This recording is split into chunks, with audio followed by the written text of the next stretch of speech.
வணக்கம். இன்றைய முக்கிய செய்திகள். அம்ரித் பாரத் ஸ்டேஷன் திட்டத்தின் கீழ் புதுச்சேரி மாகே ரயில் நிலைய திறப்பு விழாவில் கலந்து கொண்ட துணைநிலை ஆளுநர் கைலாஷ்நாதனுக்கு உற்சாக வரவேற்பு அளிக்கப்பட்டது.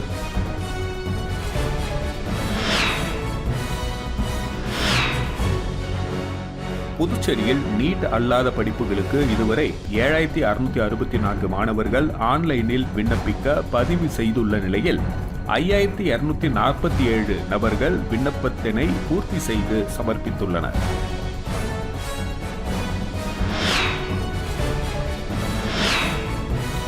புதுச்சேரியில் போக்குவரத்து துறையின் மூலம் கல்வி நிறுவன வாகனங்களை ஆய்வு செய்ய சிறப்பு முகாம் ஏற்பாடு செய்யப்பட்டுள்ளது.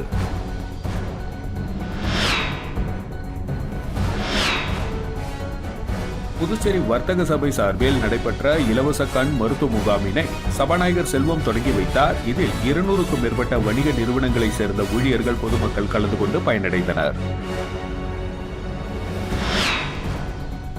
இனி வருவது விரிவான செய்திகள். அம்ரித் பாரத் ஸ்டேஷன் திட்டத்தின் கீழ் புதுச்சேரி மாகே ரயில் நிலைய திறப்பு விழாவில் கலந்து கொண்ட துணைநிலை ஆளுநருக்கு வரவேற்பு அளிக்கப்பட்டது. அம்ரித் பாரத் ஸ்டேஷன் திட்டத்தின் கீழ் நாடு முழுவதும் மேம்படுத்தப்பட்ட 103 அம்ரித் ரயில்வே நிலையங்களை பாரத பிரதமர் நரேந்திர மோடி காணொலி வாயிலாக இன்று திறந்து வைத்தார். புதுச்சேரி மாநிலத்தில் மேம்படுத்தப்பட்ட மாகி ரயில் நிலைய திறப்பு விழாவில் துணைநிலை ஆளுநர் கைலாஷ்நாதன், பாலக்காடு பிரிவு கூடுதல் ரயில்வே மேலாளர் சட்டமன்ற உறுப்பினர் ரமேஷ் பரமத், மலையாள எழுத்தாளர் முகுந்தன், மாகி நகராட்சி ஆணையர் சுக்தேந்திர சிங் மற்றும் ஆழியூர் கிராம பஞ்சாயத்து தலைவர், பொதுமக்கள் பலர் கலந்து கொண்டனர்.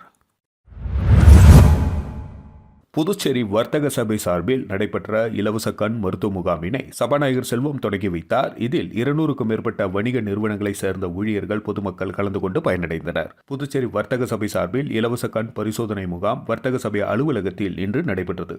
கண் பரிசோதனை முகாமில் சிறப்பு விருந்தினராக கலந்து கொண்ட சட்டப்பேரவைத் தலைவர் செல்வம் இம்முகாமினை தொடங்கி வைத்தார். இந்த முகாமில் பார்வை குறைபாடு, கண் கண்ணாடி பரிசோதனை, கண் புரை மற்றும் கருவிழி படல பிரச்சனைகள், கண் அழுத்த நோய், சர்க்கரை நோய், விழித்திரை பாதிப்பு, கண்ணில் ஏற்படக்கூடிய தொற்றுகள், இரத்த அழுத்தம், சர்க்கரை பரிசோதனை உள்ளிட்ட பல்வேறு நோய்களுக்கு சிகிச்சைகளும் ஆலோசனைகளும் வழங்கப்பட்டது. இம்முகாமில் வர்த்தக சபை தலைவர் குணசேகரன் தலைமையில் கண் மருத்துவ முகாமில் வர்த்தக சபை உறுப்பினர்கள் மற்றும் அவரவர் குடும்பத்தினர், வணிக பெருமக்கள், வணிக நிறுவனங்களில் பணியாற்றும் ஊழியர்கள், பொதுமக்கள் என சுமார் 500க்கும் மேற்பட்டோர் கலந்து கொண்டு பயனடைந்தனர். தவளக்குப்பம் அரசு மேல்நிலைப் பள்ளியில் மாணவர்களுக்கு விலையில்லா மிதிவண்டிகளை சட்டப்பேரவைத் தலைவர் எம்பலம் செல்வம் வழங்கினார். அரியகுப்பம் கொம்யூன் தவளக்குப்பம் அடுத்த தானாம்பாளையம் அரசு மேல்நிலைப் பள்ளியில் மாணவர்களுக்கு விலையில்லா மிதிவண்டி வழங்கும் நிகழ்ச்சி நடைபெற்றது. பள்ளியின் துணை முதல்வர் ராஜசேகரன் தலைமையில் தமிழ்தாய் வாழ்த்துடன் தொடங்கிய இந்த நிகழ்ச்சியில் விரிவுரையாளர் திரு நாராயணன் அனைவரையும் வரவேற்றார்.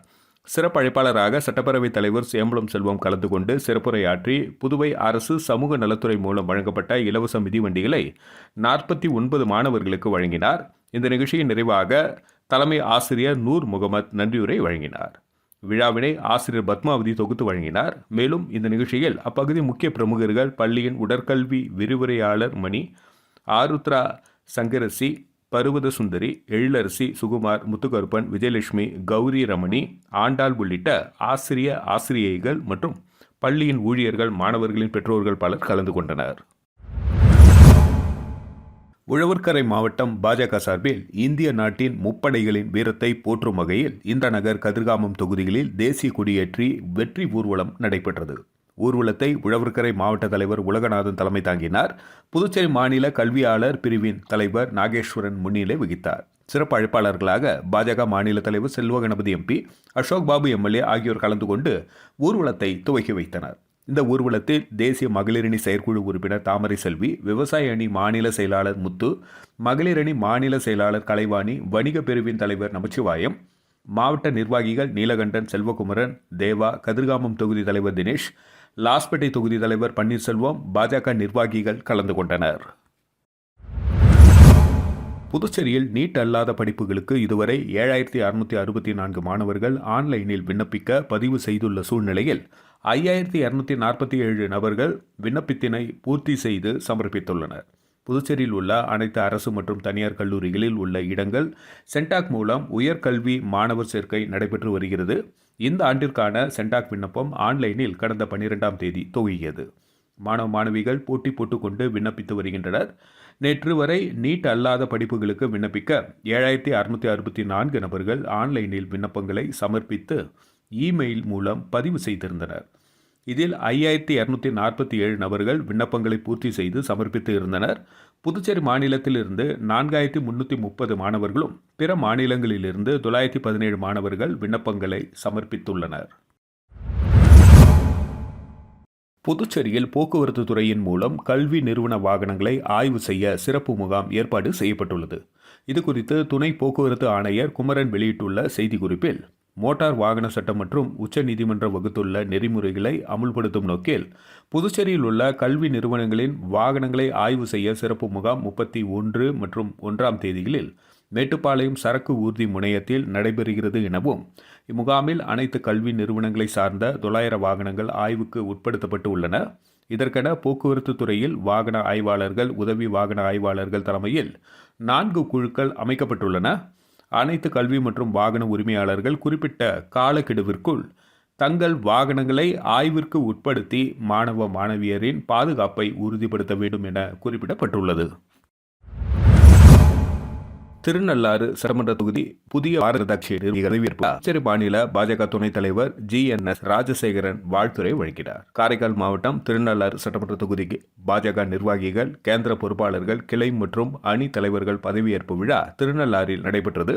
முன்னதாக குத்துவிளக்கேற்றி நிகழ்ச்சி தொடங்கியது. இதில் பாரத மாதா பாஜகவின் ஸ்தாபகர்கள் தீனதயாள் உபாத்யாயா, ஷியாம் பிரசாத் முகர்ஜி ஆகியோரின் திருவுருவப் படங்களுக்கு மலர் தூவி மரியாதை செய்யப்பட்டது. இதனைத் தொடர்ந்து திருநள்ளாறு சட்டமன்ற தொகுதி பாஜக நிர்வாகிகள், கேந்திர பொறுப்பாளர்கள், கிளை மற்றும் அணி தலைவர்கள் ஆகியோர் பதவியேற்பு நிகழ்ச்சி நடைபெற்றது. இதில் புதுச்சேரி மாநில பாஜக துணைத் தலைவர்கள் GNS ராஜசேகரன், VMC கணபதி, மாநில செயலாளர் அமுதா ராணி, மாவட்ட தலைவர் முருகதாஸ், மாவட்ட பொதுச் செயலாளர் சண்முகம் வாழ்த்துரை வழங்கினார். புதுச்சேரி மாநில பாஜக துணைத் தலைவர் GNS ராஜசேகரன் வாழ்த்துரை வழங்கிய பொழுது புதியதாக பதவியேற்றுள்ள அனைவருக்கும் வாழ்த்துக்களை தெரிவித்தார். கேந்திர பொறுப்பாளர்கள், கிளை தலைவர்களை அணுகி மேலும் 12 நபர்களை நியமிக்க வேண்டும் என வலியுறுத்தினார். அணி தலைவர்கள் அனைவரும் ஒவ்வொரு கிளைக்கும் குறைந்தது 10 நபர்களை நியமிக்க வேண்டும் எனவும் அவர் கேட்டுக்கொண்டார். ஜூன் 15ஆம் தேதிக்குள்ளாக இந்த இலக்கை அடைந்துவிட்டால் ஒவ்வொரு கேந்திரத்திலும் இதேபோல் பதவியேற்பு விழா நடத்தலாம் எனவும் அவர் தெரிவித்தார். நமது பலத்தை மேலும் காட்டும் எனவும் தெரிவித்தார். புதுச்சேரிக்கு தனி மாநில அந்தஸ்து கேட்டு நடத்தப்படும் கையெழுத்து இயக்கத்தில் துணை சபாநாயகர் ராஜவேலு, அரசு கொறடா ஆறுமுகம் உட்பட அரசியல் கட்சி தலைவர்கள் கையெழுத்திட்டு ஆதரவு தெரிவித்துள்ளனர். புதுவைக்கு மாநில அந்தஸ்து கோரி உருளையம்பேட்டை சுயேட்சை MLA நேரு தலைமையில் சமூக நல அமைப்பினர் கையெழுத்து இயக்கத்தை தொடங்கியுள்ளனர். முதலமைச்சர் ரங்கசாமி தொடங்கி வைத்த நிலையில் முன்னாள் முதலமைச்சர் நாராயணசாமி, வைத்திலிங்கம் MP ஆகியோரிடம் கையொப்பம் பெறப்பட்டது. மேலும் துணை சபாநாயகர் ராஜவேலு, அரசு கொறடா ஆறுமுகம், சட்டமன்ற உறுப்பினர் சந்திர பிரியங்கா மற்றும் இந்திய கம்யூனிஸ்ட் கட்சியின் மாநில செயலாளர் சலீம் ஆகியோரிடம் கையொப்பம் பெறப்பட்டது. இந்த நிகழ்ச்சியில் மக்கள் உரிமை கூட்டமைப்பு சுகுமாரன், தமிழர் களம் அழகர், மாணவர் கூட்டமைப்பு சுவாமிநாதன் உட்பட பொது நல அமைப்பினர் உடன் இருந்தனர். புதுச்சேரியில் உதயம் அறக்கட்டளையின் நிறுவனர் தண்டபாணி பிறந்தநாள் விழாவினை முன்னிட்டு மருத்துவ முகாம் மற்றும் நலத்திட்ட உதவிகள் வழங்கும் நிகழ்ச்சி நடைபெற்றது. புதுச்சேரியில் உதயம் அறக்கட்டளையின் நிறுவனர் தண்டபாணி பிறந்தநாளை முன்னிட்டு மருத்துவ முகாம் மற்றும் நலத்திட்ட உதவிகள் வழங்கும் நிகழ்ச்சி நடைபெற்றது. முன்னதாக புதுச்சேரி லாஸ்பேட்டையில் உள்ள சாய்பாபா ஆலயத்தில் பக்தர்களுக்கு காலை உணவு வழங்கப்பட்டது. தொடர்ந்து நிலா முதியோர் காப்பகத்தில் அனைத்து முதியோர்களுக்கும் இனிப்புகளுடன் கூடிய புடவை மற்றும் துண்டு வழங்கப்பட்டது. இதனைத் தொடர்ந்து பொன்னியம்மன் கோவில் அருகில் உள்ள சக்தி கோவிலில் சிறப்பு பூஜைகள் நடைபெற்றது. அதனைத் தொடர்ந்து சிறப்பு மருத்துவ முகாம் நடைபெற்றது. தொடர்ந்து மருத்துவ முகாமில் கலந்து கொண்ட அனைத்து துப்புரவு பணியாளர்களுக்கும் நலத்திட்ட உதவிகளாக புடவை மற்றும் துண்டு வழங்கப்பட்டது. இதில் பீவெல் மருத்துவமனை, அகர்வால் கண் மருத்துவமனை, பிரைம் பல் மருத்துவமனை ஆகிய மருத்துவமனை மூலமாக சர்க்கரை நோய், இரத்த அழுத்தம், கண் மருத்துவம், பல் மருத்துவம் மற்றும் பொது மருத்துவம் பார்க்கப்பட்டது. மருத்துவ முகாமில் ஏராளமான பொதுமக்கள் கலந்து கொண்டு தங்களை பரிசோதித்துக் கொண்டு பயனடைந்தனர். தொடர்ந்து தட்டாஞ்சாவடி தொகுதியில் உள்ள பொதுமக்களுக்கு சிக்கன் பிரியாணி வழங்கப்பட்டது. இதனைத் தொடர்ந்து தொழிலதிபர் தண்டபாணி அவர்களை அவர்களது நிறுவனத்தை சார்ந்த ஊழியர்கள் சந்தித்து வாழ்த்து தெரிவித்தனர். புதுச்சேரியில் சாய்ராம் சிபிஎஸ்இ பள்ளியில் 12ஆம் வகுப்பு மற்றும் 10ஆம் வகுப்பு சிபிஎஸ்இ அரசு பொதுத் தேர்வில் முதல் 3 இடங்களை பிடித்த மாணவர்களை பாராட்டி பள்ளி முதல்வர் பொன்னாடை அணிவித்து வாழ்த்து தெரிவித்தார். சென்னை சாய்ராம் கல்வி குழுமத்தின் ஒரு அங்கமான புதுவையில் இயங்கி வரும் சாய்ராம் சிபிஎஸ்இ பள்ளியில் 12ஆம் வகுப்பு மற்றும் 10ஆம் வகுப்பு சிபிஎஸ்இ அரசு பொதுத் தேர்வில் 100% தேர்ச்சி பெற்று சாதனை படைத்தனர். இதில் 10ஆம் வகுப்பு மற்றும் 12ஆம் வகுப்பு அரசு பொதுத் தேர்வில் முதல் 3 இடங்களை பிடித்த மாணவர்களை பாராட்டி பள்ளி முதல்வர் பொன்னாடை அணிவித்து வாழ்த்து தெரிவித்து கௌரவித்தார். இந்த நிகழ்ச்சியானது பள்ளி குழுமத்தின் தாளாளர் முனைவர் சாய் பிரகாஷ் லியோ முத்து வழிகாட்டுதல்படி பள்ளி முதல்வர் முனைவர் சுதா மேற்பார்வையில் சிறப்பாக நடைபெற்றது. இதில் 12ஆம் வகுப்பு சிபிஎஸ்இ பொதுத் தேர்வில் முதலிடம் சூரிய கிரண், 2ஆம் இடம் ஹேமந்த் நித்திலா, 3ஆம் இடம் லோத்திகா ஆகியோர் பிடித்தனர். 10ஆம் வகுப்பு சிபிஎஸ்இ பொதுத் தேர்வில் முதலிடமாக அக்ஷயா, 2ஆம் இடம் ஸ்ரீமதி, 3ஆம் இடமாக தக்ஷினி ஆதித்யா ஆகியோர் பிடித்தனர். மீண்டும் இன்றைய முக்கிய செய்திகள். அம்ரித் பாரத் ஸ்டேஷன் திட்டத்தின் கீழ் புதுச்சேரி மாகே ரயில் நிலைய திறப்பு விழாவில் கலந்து கொண்ட துணைநிலை ஆளுநர் கைலாஷ்நாதனுக்கு உற்சாக வரவேற்பு அளிக்கப்பட்டது.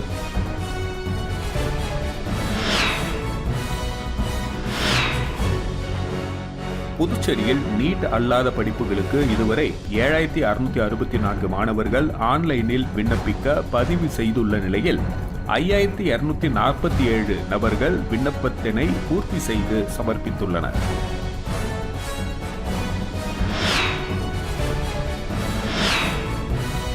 புதுச்சேரியில் போக்குவரத்து துறையின் மூலம் கல்வி நிறுவன வாகனங்களை ஆய்வு செய்ய சிறப்பு முகாம் ஏற்பாடு செய்யப்பட்டுள்ளது.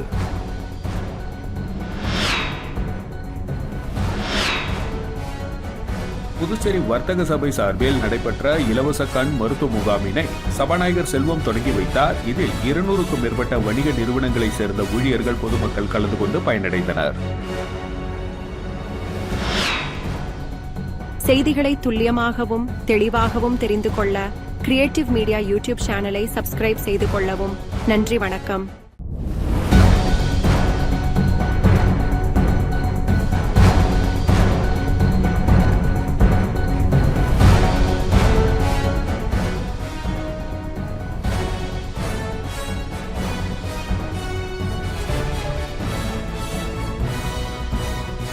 நம்ம சேனலை சப்ஸ்கிரைப் பண்ணுங்க, லைக் பண்ணுங்க, ஃப்ரெண்ட்ஸ்க்கும் ஷேர் பண்ணுங்க.